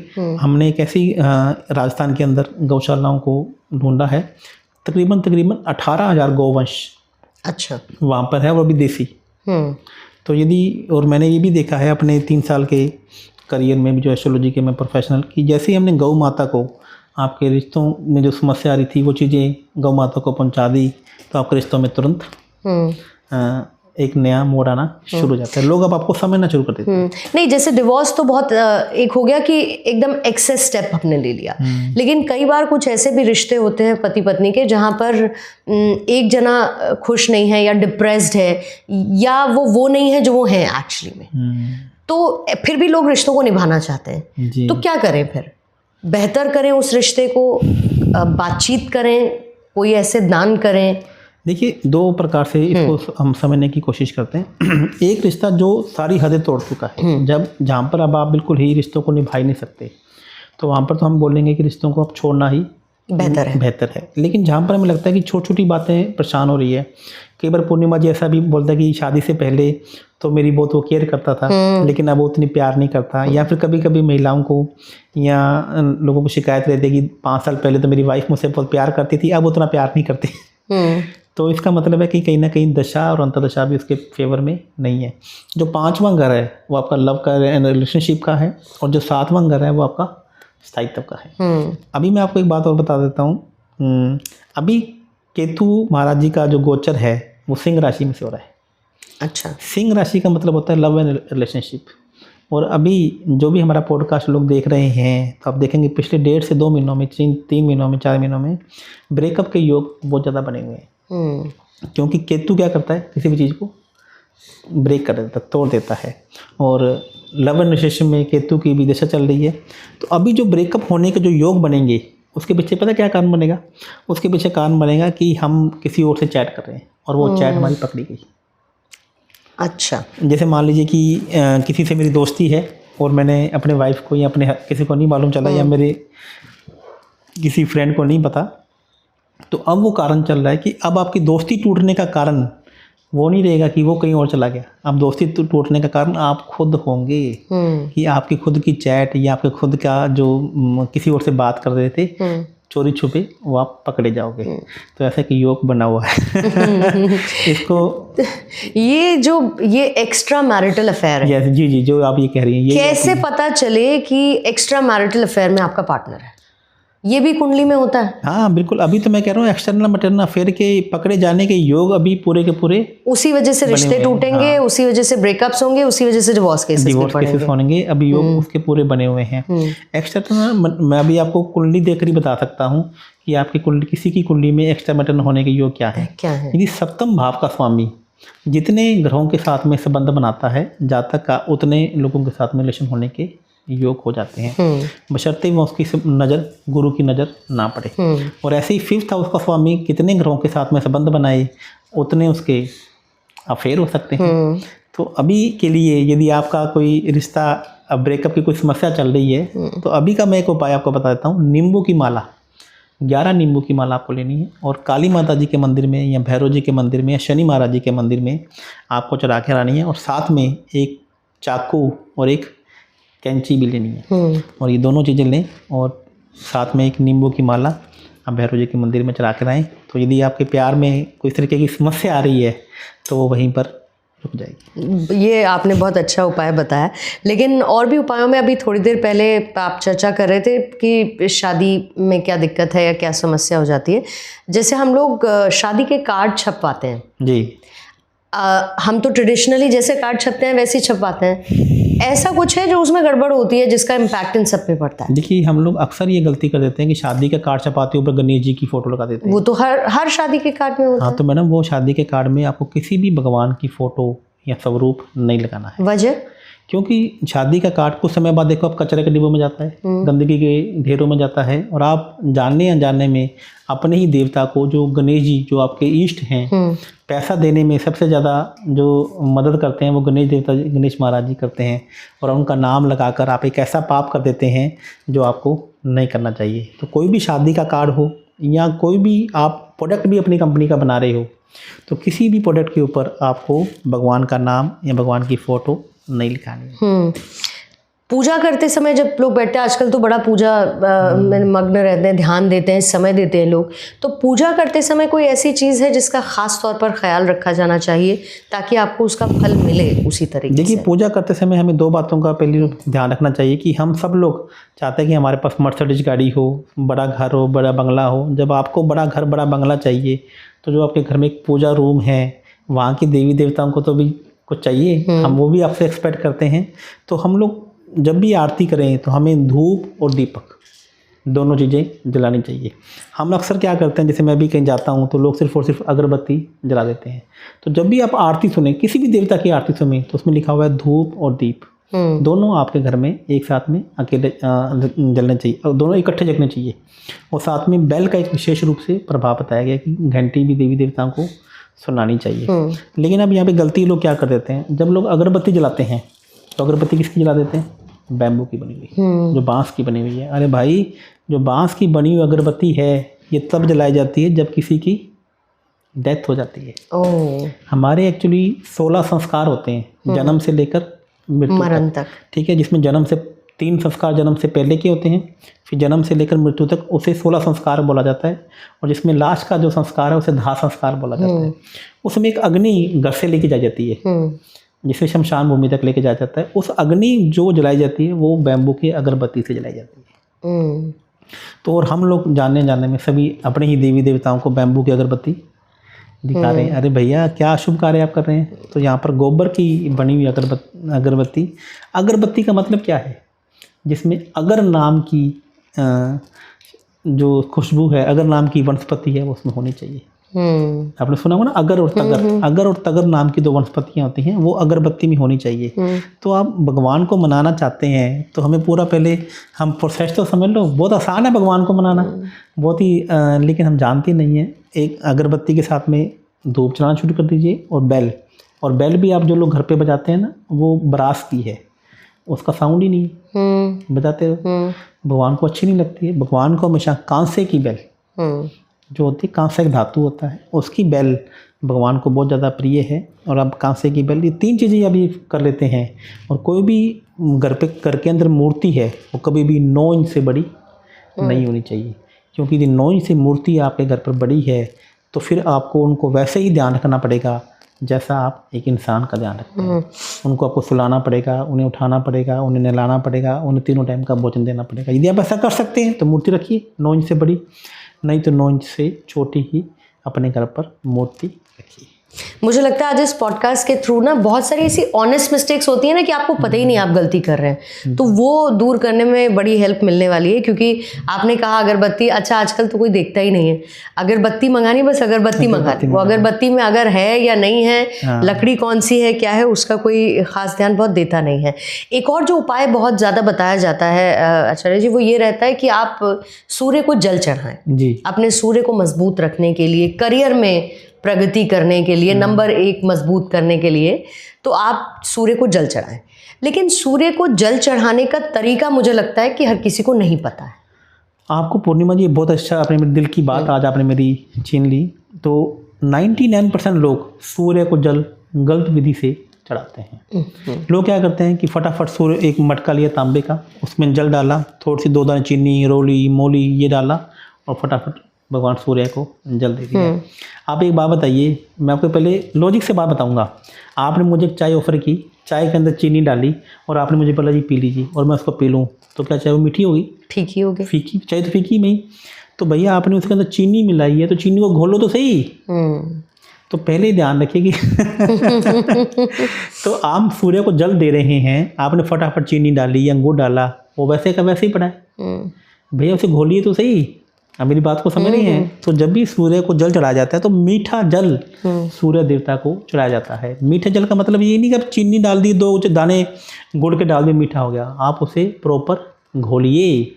घोलने के बाद उसमें आप थोड़ी सी हल्दी पाउडर डाल सकते हैं, थोड़े से चावल डाल सकते हैं, और उसके बाद जब भी आप सूर्य देवता को जल दें तो नीचे बर्तन होना चाहिए, ताकि पैर में छींटे ना पड़े। लोग, एक बहुत बड़े एस्ट्रोलॉजर ने लिख दिया कि नीचे लाल कपड़ा बिछा दीजिए और उसके ऊपर खुद खड़े हो जाइए। अरे भैया, जैसे ही आपने लाल कपड़ा बिछाया और लाल कपड़े के ऊपर आप खुद खड़े हो गए, आपने मंगल को तो जमीन में पैर के नीचे रख दिया।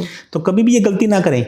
जल देते समय आपके पाँव नंगे होने चाहिए। ऐसे नहीं कि आप किसी कपड़े के ऊपर खड़े हैं। जल छींटा आप कपड़े के ऊपर दे सकते हैं, आपके पाँव लाल कपड़े के ऊपर कभी भी नहीं होने चाहिए, और ना पैर पर छींटा पड़ना, ना पैर पे छींटा पड़ना चाहिए। या गमले के ऊपर डाल दीजिए, या आप डाल दीजिए, और फिर उस पानी को आप किसी पास के तुलसी के पौधे में डाल दीजिए। तो आप देखेंगे कि क्योंकि वो पानी मीठा हो गया, जैसे ही आप उस मीठे पानी को फिर किसी पौधे में डाल देते हैं, तुलसी के पौधे में डालते हैं, तो मंत्र कौन सा बोलना है? ओम गण गणपते नमः। अच्छा। यदि पीपल के पेड़ में डाल देते हैं तो विष्णु जी का मंत्र बोल सकते हैं, या फिर गायत्री जी का मंत्र भी आप सिंपल बोल सकते हैं। और इस विधि को और करते हुए आप सूर्य देवता को जल चढ़ा दें तो आपको आनंद आ जाएगा। आज आपको एक बात और बता दूं, देखिए, सूर्य देवता को भी आपसे यदि जल्दी काम कराना हो तो सूर्य देवता को मीठे की बजाय कड़वा जल चढ़ाना चालू कर दो। जल्दी काम कराने के लिए कड़वा जल चढ़ाना चालू कर दीजिए। देखिए क्या होता है, ये आपके भगवान से एक नाराज़गी है। तो उसमें क्या होता है, ये विधि हमेशा के लिए नहीं की जाती, कुछ टाइम के लिए करते। बीज, लाल मिर्च के बीज आते हैं। तो लाल मिर्च के बीज ये आप तभी कर सकते हैं जब आपने पहले सूर्य देवता को मीठा जल चढ़ाया हो, दिया हो, ठीक है, और आपने सूर्य भगवान की आपके साथ में एक अपनापन का, आत्मीयता का मतलब ये ऐसा है कि आपने किसी के लिए कुछ अच्छा किया और आपको बदले में अच्छा चाहिए, लेकिन नहीं हो रहा है, तो आप अपना गुस्सा दिखाने के लिए सूर्य देवता को कड़वा जल चढ़ाना चालू कीजिए, लगातार कुछ नहीं के लिए, और उनसे बोलिए कि मैं आपसे नाराज हूँ, जब तक मेरा ये काम नहीं बन जाता मैं तेरे को कड़वा जल अर्पित करूंगा, कड़वा जल चढ़ाऊंगा। लाल बीज के दाने लीजिए और देखिए कैसे 11 दिन से 21 दिन के अंदर आपका काम नहीं हो जाए तो मेरे को बता दीजिए। एक और आपने, क्योंकि सूर्य देवता को जल चढ़ाने की बात की है, तो सूर्य देवता नाराज ना हो ये सब कोशिश करते हैं। लेकिन एक चीज़ और जो मैंने देखी है वो ये कि लोग 10 बजे भी सो के उठ रहे हैं तो भी सूर्य देवता को जल चढ़ा रहे हैं, 11 बजे भी सो के उठ रहे हैं तो भी सूर्य देवता को। तो ये वैलिडिटी क्या शाम के 6 बजे तक, 5 बजे तक होती है क्या, जब तक सूर्य देवता डूब ना जाए? और देखिए, सूर्य देवता को जल हमेशा चढ़ते सूर्य को ही जल चढ़ाया जाता है। पहली बात, उसमें 12 बजे के बाद सूर्य को जल चढ़ाया नहीं जाता। मेरे पास एक क्लाइंट, अभी आपने पूछा कि हमारा एक यूथ था, तो मुझे बोल रहा चाचा जी मैं रोज सुबह उठ के सूर्य देवता को जल चढ़ाता हूँ। कितने बजे तो बोला कि तकरीबन 12-1 बज जाता है। तो जल तो जल्दी सूर्य देते। अरे भैया, मैंने माथे पे हाथ रखा, सूर्य को जल हमेशा चढ़ते सूर्य को जल चढ़ाया जाता है। और उसमें भी सूर्य आपको क्या सिखाता है? डिसिप्लिन, अनुशासन।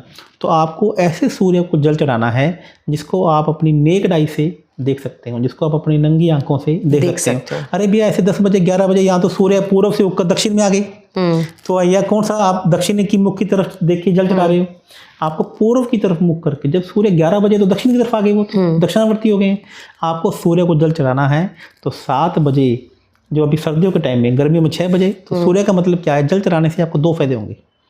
पहले तो आप जल्दी उठ जाओगे और आप अनुशासन में रहोगे। जब आप जल्दी उठ जाओगे और सूर्य को जल चढ़ाओगे, आपको लगेगा दिन ही बहुत बड़ा हो गया, आज तो काम ही नहीं इतने नहीं है जितना बड़ा दिन हो गया है। तो सूर्य आपको अनुशासन और डिसिप्लिन सिखाता है, उसको जल देना है तो 7 बजे दो, नहीं तो इससे अच्छा मत ही दो, आप आराम से उठो, कोई फर्क नहीं पड़ने वाला है। अच्छा, 2026 में बहुत सारे लोग अपना कुछ नया भी शुरू करना चाहते होंगे, तो ये जो ब्रांड नेम होता है या जो हम नाम रखते हैं, ये किस आधार पर रखते हैं कि बिजनेस या जो भी हम काम कर रहे हैं वो अच्छा चले? बहुत बढ़िया, आज पूर्णिमा जी मुझे पूरी तैयारी करा था भाई। देखिए, इसमें ना 5 तत्वों के अलग अलग कार्य होते हैं।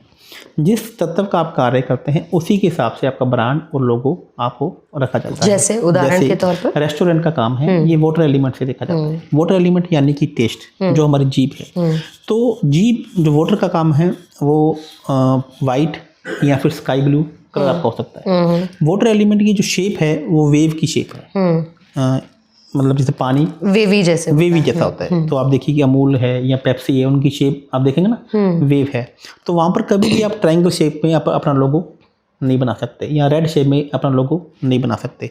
ऐसे ही जैसे मान लीजिए कोई किसी का प्रॉपर्टी का काम है या किसी का शोरूम का काम है, तो वो फायर एलिमेंट का काम है। फायर एलिमेंट यानी कि आंखें, कि यानी कि जो दिखता है वो बिकता है।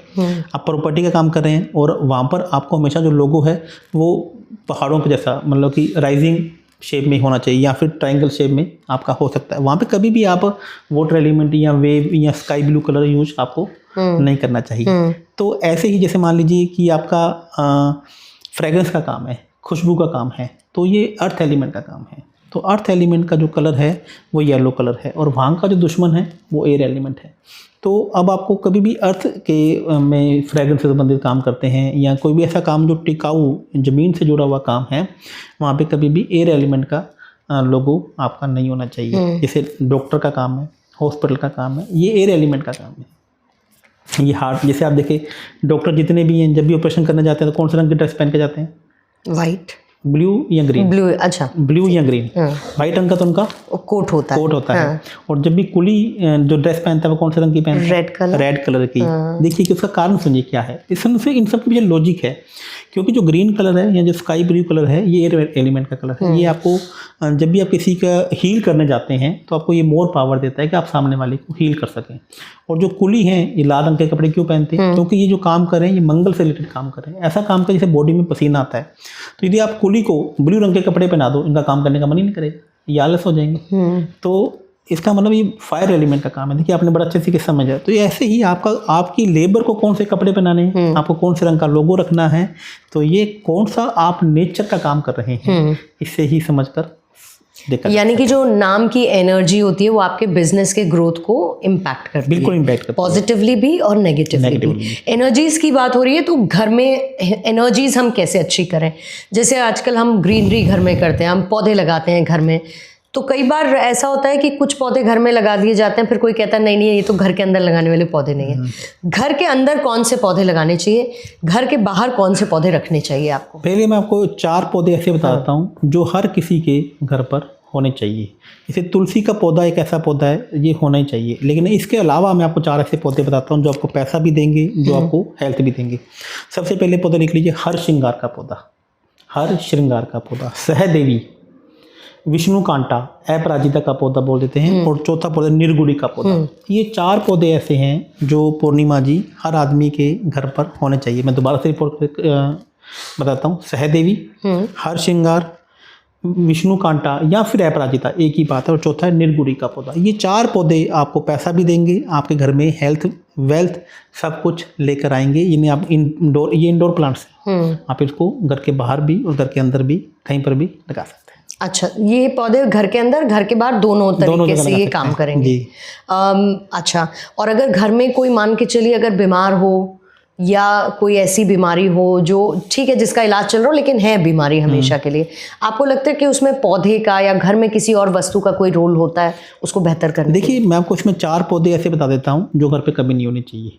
अच्छा, जैसे शम्मी का पौधा, बहुत से लोग घर पे अनार का पौधा लगा देते हैं, मिर्ची और नींबू, और या फिर कोई भी कांटेदार पौधा, कैक्टस के अलग अलग फॉर्म, अलग अलग फॉर्म में। ये पौधे कभी भी आपके घर पर नहीं आने चाहिए, क्योंकि ये नेगेटिविटी ऑब्जर्वर पौधे हैं।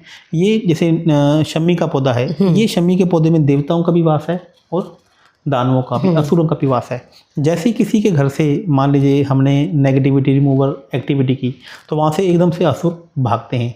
अब वो भागेंगे तो कहीं ना कहीं छुपने की उन्हें जगह भी चाहिए, उन्हें बैठने की जगह भी चाहिए। तो जहाँ पर उन्हें शमी का पौधा मिलता है वो वहाँ पर जाकर बैठ जाते हैं। तो शमी का पौधा यदि आपके घर में है तो जानने में आप बहुत बड़ी नेगेटिविटी या चीज़ें घर पर लेकर आ रहे हैं। तो इसको घर में नहीं रखना चाहिए। अच्छा, ये आजकल बड़ा 7 हॉर्सेस वाला एक चलन है जी। ये कितना बेनिफिशियल है? क्या सबके लिए बेनिफिशियल है या किसी को लगाना चाहिए और किसी को बिल्कुल नहीं लगाना चाहिए, ऐसा है? देखिए पूर्णिमा जी, मैं आपको पहले बताता हूँ कि आपका ये पहला पॉडकास्ट, दूसरा पॉडकास्ट है और आपने हमें बुलाया, तो हम क्योंकि हम एक कोई भी बात लॉजिक से करना चाहते हैं। जो 7 हॉर्सेस हैं ये आप देखेंगे कि इसमें मूवमेंट है, मूवमेंट है। तो 7 घोड़े क्यों लगाए जाते हैं? 7 घोड़े की फ़ोटो तभी लगाई जाती है जब आपकी लाइफ में आपको लगे कि मूवमेंट ही बंद हो गई है, पैसे का आना जाना बंद हो गया है, घर से आना जाना निकलना बंद हो गया है। तो हमारे घर में 4 प्रकार के जोन होते हैं। सबसे पहले नॉर्थ ईस्ट या नॉर्थ, जिसे जल का जोन कहा जाता है। फिर साउथ ईस्ट, साउथ, जिसे अग्नि का जोन कहा जाता है। एक साउथ वेस्ट है जिसे पृथ्वी तत्व का जोन कहा जाता है, और नॉर्थ वेस्ट जिसे वायु तत्व का जोन कहा जाता है। तो 7 भागते हुए घोड़े आप लगाना चाहते हैं तो हमेशा नॉर्थ वेस्ट की दिशा में ही लगेंगे। यदि आपके साउथ वेस्ट की दिशा में आपने भागते हुए घोड़े की फ़ोटो लगा दी तो आपके रिश्ते मजबूत नहीं होंगे। लोग, कस्टमर आपके पास आएंगे, आपके पास टिकेंगे नहीं। लॉजिक से समझने की कोशिश कीजिए, क्योंकि पृथ्वी और वायु तत्व आपस में शत्रु हैं। जैसे जल और अग्नि, सारी दुनिया जानती है कि जल और अग्नि आपस में शत्रु है। अरे भैया, जल और अग्नि के अलावा पृथ्वी और वायु तत्व भी आपस में शत्रु है। यदि अभी अपना पॉडकास्ट देखते समय चेक कीजिए कि अभी आपके घर के साउथ वेस्ट में कहीं 7 घोड़ों की फोटो तो लगी हुई है, कहीं झरने की फोटो तो लगी हुई है, कहीं ऐसे मूवमेंट, ऐसे आर्टिफैक्ट तो नहीं पड़े जो घूम रहे हों, जो मूवमेंट कर रहे हों। अभी उठाइए और उनको नॉर्थ वेस्ट में रखना शुरू कर दीजिए। यदि आपके रिश्तों में किसी प्रकार की समस्या आ रही है तो आप देखेंगे कि काम आपके होने लग जाएंगे और रिश्तों में मजबूती आने लग जाएगी। तो 7 घोड़ों की फोटो अंदर की तरफ आते हुए नॉर्थ वेस्ट में ही लगाने चाहिए। किसी को अपना घर चाहिए हो, उस घर का उपाय क्या है? आप क्योंकि किराए के मकान में रह रहे हैं, लेकिन आप चाहते हैं कि भाई अब अपना घर होना चाहिए। अब आप तो ठहरे करोड़पति तो सब तो करोड़पति है नहीं, तो EMI लेनी पड़ेगी, लोन लेना पड़ेगा, चुकाना पड़ेगा। तो कैसे करें कि इतना बोझा भी ना पड़े और एक घर भी बन जाए? देखिए, घर यदि किसी का नहीं अपना बन पा रहा तो इसका मतलब है कि उसका चतुर्थ हाउस पूरा मजबूत नहीं है। चतुर्थ हाउस जिसे चंद्रमा का कर्क राशि से देखा जाता है और वहाँ पर गुरु ग्रह उच्च के होते हैं। जब तक चतुर्थ हाउस में गुरु ग्रह की मजबूती नहीं आ जाती, जब तक का घर नहीं बनता है। तो इसका एक बहुत अच्छा उपाय आपको बताता हूँ। आपको मीठे पीले चावल लेने हैं। अच्छा, मीठे चावल, पीले चावल कलरफुल किए हुए, उसके ऊपर नारियल की बर्फ़ी और ड्राई फ्रूट दीजिए। और हर गुरुवार के गुरुवार पास के किसी भी कृष्ण जी के मंदिर में, विष्णु जी के मंदिर में, हनुमान जी के मंदिर में, कोई मंदिर हो, मैं मंदिर का मतलब यहाँ पे कोई भी धार्मिक स्थान, कोई भी वो सिख को धर्म समाज को मानता है तो धार्मिक स्थान कोई भी हो, तो गुरुवार के गुरुवार आप पीले मीठे चावल वहाँ पर देना शुरू कर दीजिए। और एक आपको बताता हूँ, यदि आपको अपना घर बनाना है तो किसी के गरीब के घर बनाने में उसकी मदद कर दीजिए। ईंटों का दान कीजिए। ब्रिक्स आती है ना, जो ईंटों का दान कीजिए मंगलवार को। और मैं गारंटी करके कहता हूँ आपके चैनल माध्यम से, आप 4 बार किसी भी गरीब आदमी के घर में ईंटों की ट्राली पहुँचा दीजिए। आपका घर ना बने तो आपका जो दंड आप मुझे देंगे मैं उसको स्वीकार करूँगा। अच्छा, और अगर घर बन गया है, मान के चलिए, और बहुत घर बन गए, 2 घर 3 घर बन गए, तो एक घर हमें रेंट पे देना है जी, लेकिन किराए पर नहीं जा रहा है, चढ़ ही नहीं रहा है किराए पर, क्यों? अगेन, यहाँ पे यदि किसी का कोई घर रेंट पे नहीं चल रहा है, प्रॉपर्टी नहीं बिक रही है, तो उसका वायु तत्व कमज़ोर है।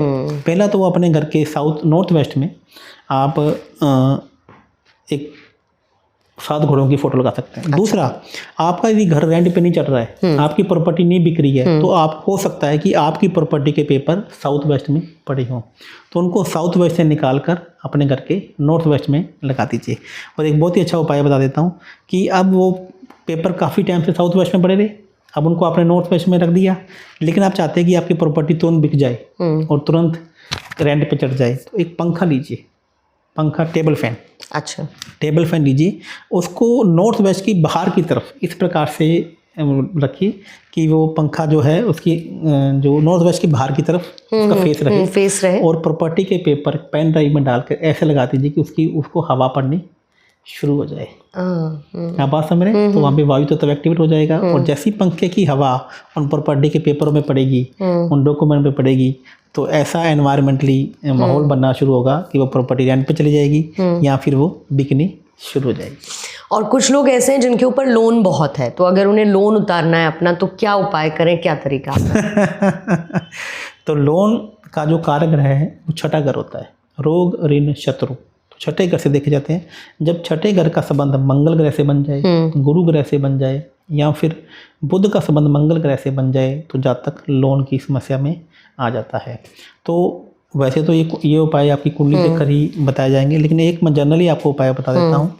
आप गुड़ के परांठे लीजिए। किसके परांठे मैंने पूर्णिमा जी? गुड़ के परांठे। गुड़ के परांठे बनाइए, 16 परांठे बनाइए।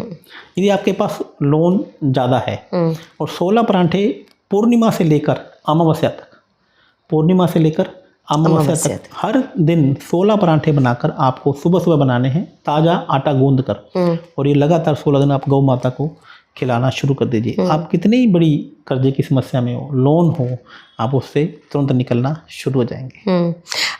अभी थोड़ी देर पहले ना आपने करोड़पति बनने की बात की थी, तो मैं बार बार इसीलिए घूम कर आ रही हूँ उस पर, क्योंकि करोड़पति तो लोग बनना ही चाहते हैं, पैसा कमाना चाहते हैं जी। लेकिन बुरा मत मानिएगा, आपके उपाय से गारंटी है कि करोड़पति बन लिया जाएगा? गारंटी है इस बात की? देखिए पूर्णिमा जी, बहुत अच्छा आपने क्वेश्चन किया कि देखिए, मैं एक डॉक्टर हूँ, मैं एक एस्ट्रोलॉजर हूँ। आपकी तरह जैसे आपके मन में कभी डाउट, या लोगों के मन में भी डाउट रहता है कि गारंटी है कि नहीं है।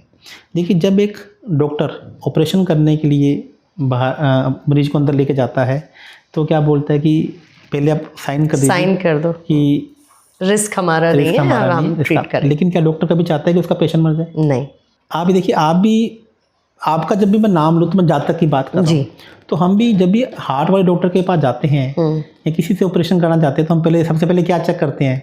किसके हाथों से कितने आदमी मरे हैं, सक्सेसफुल रेशियो कितना है। यदि मान लो इसने 1000 का ऑपरेशन किया या 10,000 लोगों का ऑपरेशन किया, एक ही आदमी की डेथ नहीं हुई इसके हाथ से, या एक ही सिंगल और 90% लोग सर्वाइव कर गए और उनका हार्ट ठीक हो गया, तो हम उनके पास जाना चाहते हैं। तो गारंटी, तो यदि मैं गारंटी दे दूंगा तो मैं तो खुद भगवान हो जाऊंगा। मैं भगवान नहीं हूँ, लेकिन मेरा सक्सेस रेशियो 90% है।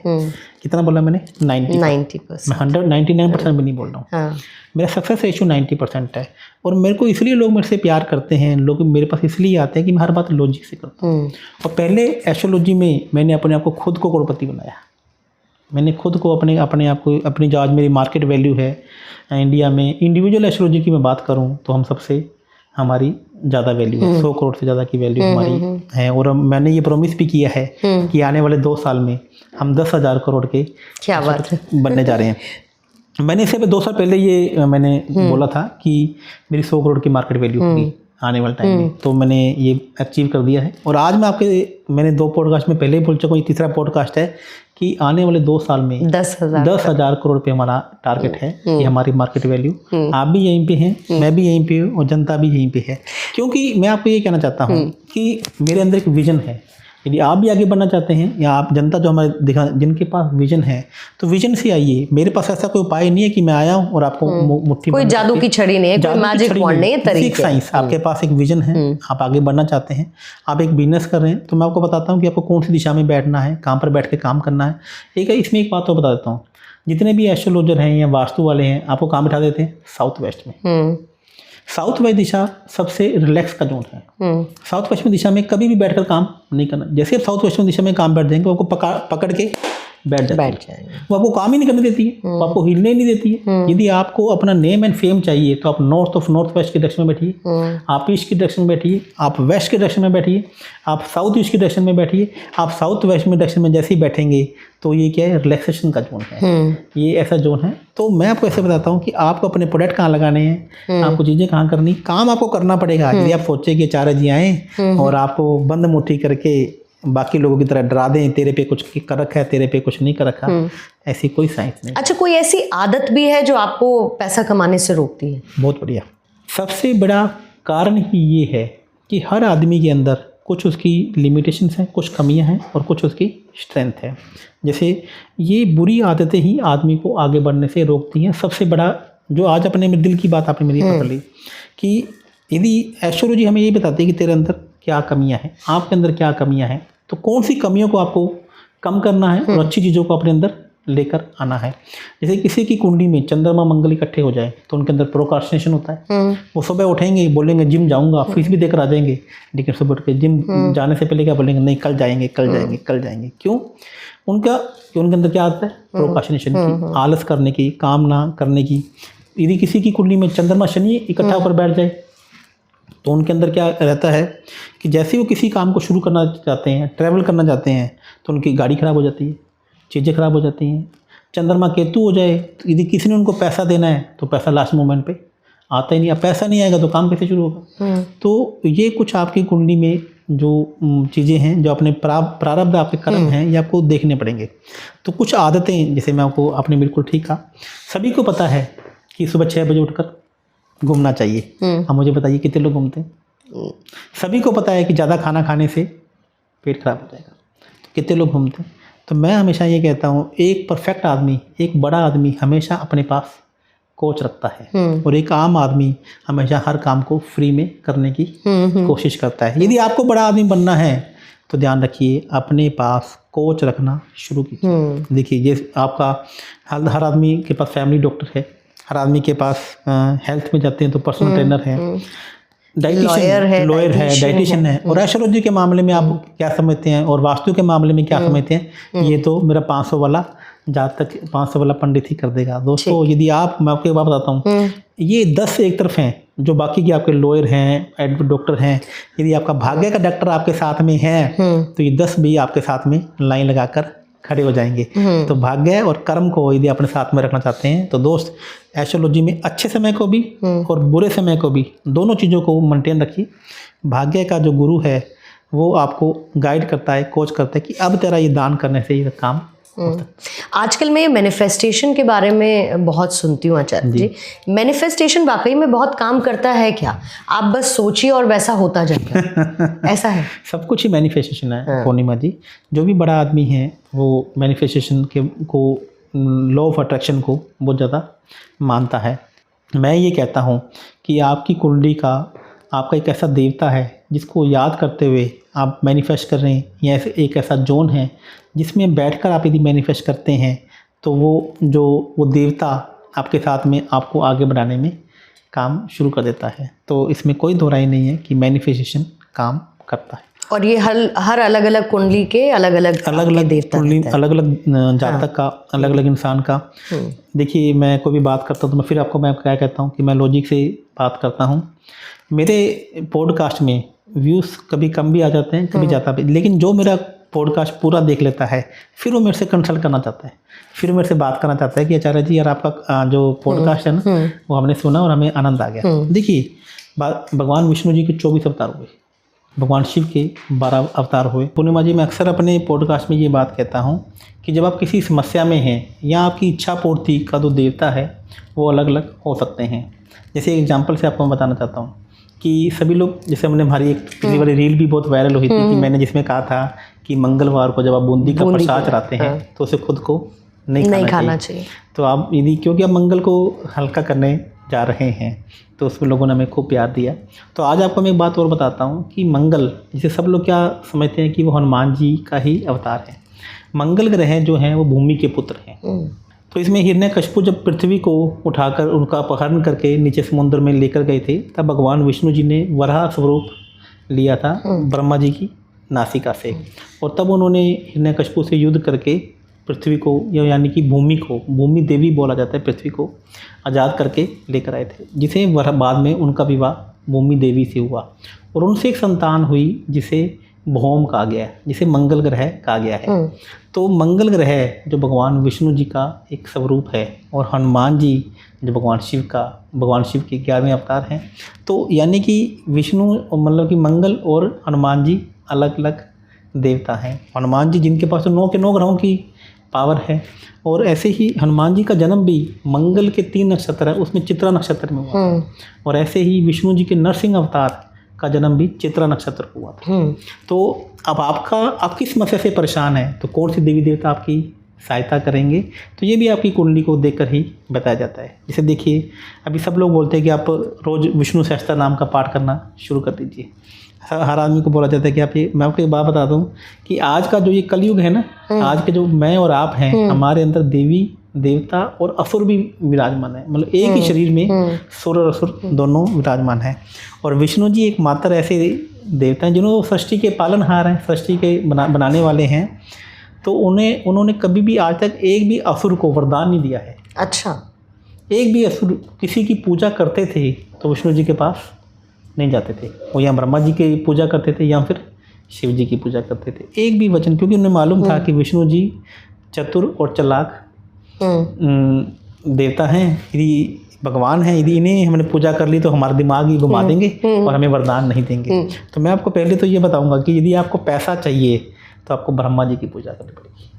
पैसा चाहिए तो ब्रह्मा जी की पूजा। देखिए आप जितने भी फॉरेनर्स हैं वो सब पुष्कर जाते हैं और हम सब पता नहीं कहाँ घूम रहे हैं। तो ब्रह्मा जी यदि आपको पूजा पैसा चाहिए तो ब्रह्मा जी आप पुष्कर जाइए, जो ब्रह्मा जी का एक मंदिर है, तो वहाँ पे वो पैसा देने में आपकी सबसे ज़्यादा मदद करते हैं। फिर इसमें लक्ष्मी जी के बहुत सारे स्वरूप हैं अलग अलग। जैसे आप कर्जे की समस्या से परेशान हैं तो लोग कहते हैं कि तिरुपति बालाजी जाइए। अब तिरुपति बालाजी भी विष्णु जी का एक अवतार है। और वहाँ पर एक्चुअली में क्या था कि उन्हें जब रानी पद्मावती से शादी करनी थी तो उन्होंने कुबेर जी से बहुत सारा धन उधार लिया था। तो उन्होंने कहा था कि मैं आपका धन लौटाऊंगा जब कलयुग खत्म होने के कगार पे होगा, तब तक मैं सारा धन आपका लौटा दूंगा। तो यदि आपको चाहिए कि आपको बहुत सारा पैसा चाहिए तो देखिए लोग अपनी इनकम का 10% या 5% तिरुपति बालाजी के मंदिर में डाल कर आते हैं। क्यों? क्योंकि उनका पैसा बढ़ता रहता है। क्यों बढ़ता रहता है? कि आप उनकी हेल्प कर रहे हैं, कुबेर जी का जो ऋण है उन्होंने लिया है उनमें चुकाने के लिए। यदि आप अपनी इनकम को मल्टीप्लाई करना चाहते हैं तो आप तिरुपति बालाजी या फिर ऐसे ही सांवरिया सेठ हैं जयपुर राजस्थान के अंदर, तो वहाँ पर भी ऐसी ही उनकी भी एक कथा है। तो आपको तिरुपति बालाजी जाना है या फिर सांवरिया सेठ जाना है, तो ये आपकी कुंडली को देख बताया जाता है कि आपको कौन से देवता की हेल्प करनी है उन्हें कर्जे से बाहर निकालने के लिए। तो मैडम मैं ये कहना चाहता हूँ कि 12 ज्योतिर्लिंग, आपने कहा ज्योतिर्लिंग 13 नहीं है, 11 नहीं है। क्यों? क्योंकि 12 ही राशियाँ हैं, 12 ही भाव हैं, 12 ही महीने हैं और 12 ही ज्योतिर्लिंग है। आप कौन सी समस्या में हो, हर राशि का एक ज्योतिर्लिंग है। यदि आपकी शादी नहीं हो रही तो 7वें भाव में जो राशि बैठी हुई है उस ज्योतिर्लिंग में आप जाकर आएँ और वहाँ पर जाकर आप रुद्र अभिषेक कराएँ। देखिए आप कैसी शादी होती है। आपकी जॉब नहीं लग रही है तो छठे घर में जो ज्योति राशि बैठी है उस ज्योतिर्लिंग में जाकर आइए और देखिए कैसे आपकी जॉब लगती है। तो मैडम ये जो ज्योतिष है ये आपकी हेल्प करता है, आपकी मदद करता है आपके सपनों को हकीकत में बदलने के। इसीलिए आपने कहा कि कोच की ज़रूरत है। कोच की ज़रूरत है। लेकिन जब मैंने आपसे मैनिफेस्टेशन का जिक्र किया तो मेरे पास एक सवाल आया, वो मैं पूछना चाहती हूँ आपसे। एंड आई एम श्योर बहुत सारे जितने लोग इस वक्त सुन रहे हैं उनके लिए सवाल बहुत इंपॉर्टेंट है। मैनिफेस्टेशन में मैंने ये देखा कि लोग ये भी मैनिफेस्ट करते हैं कि मुझे किसी ने ब्लॉक कर दिया है।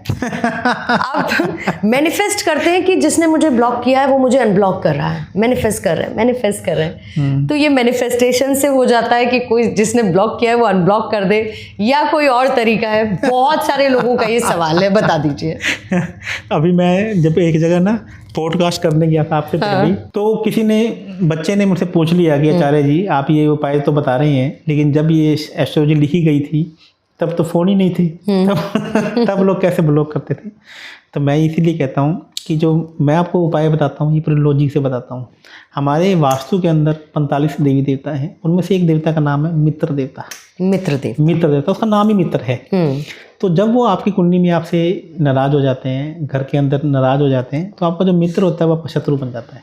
और वो अब मित्र शत्रु को तो क्या करेगा, आपको ब्लॉक करेगा। ज्यादा घातक होता है, मित्र का शत्रु बनना ज्यादा घातक हो जाता है। या वो आपसे नाराज हो गया तो किसी भी प्रकार से होता है, तो वो एक तो नाराज हो गया, उसने आपको ब्लॉक कर दिया है, या आपसे वो आपको मारने पर तुल गया है, तो ये तो आपकी कुंडली में देखकर ही उपाय बता जाता है। लेकिन एक छोटा सा उपाय मैं आपको बता देता हूँ कि यदि मित्र ने आपको ब्लॉक कर दिया है तो मित्र देवता का उपाय नोट कीजिए, नारियल की बर्फी। अच्छा, नारियल की बर्फी और चॉकलेट ब्राउनी केक। नारियल की बर्फी, चॉकलेट ब्राउनी केक। देखिए अब आपको लगा हो ना चॉकलेट ब्राउनी केक तो फॉरेन का कंसेप्ट है। ये भैया चॉकलेट फॉरेन का नहीं है, ये हमारी भारतीय का, ये हमारी देवी देवताओं के ये भोज हैं। अच्छा, हाँ।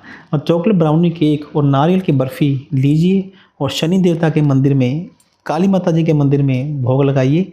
आप देखेंगे कि जो मित्र और आपसे नाराज हो गया है, ऐसी वाइब्स बनेंगी, ऐसी चीज़ें बनेंगी कि उसके लिए अब आपके लिए जो विकार थे वो दूर होने लगेंगे और अच्छे विचार उसके मन में आपके प्रति जागने लगेंगे।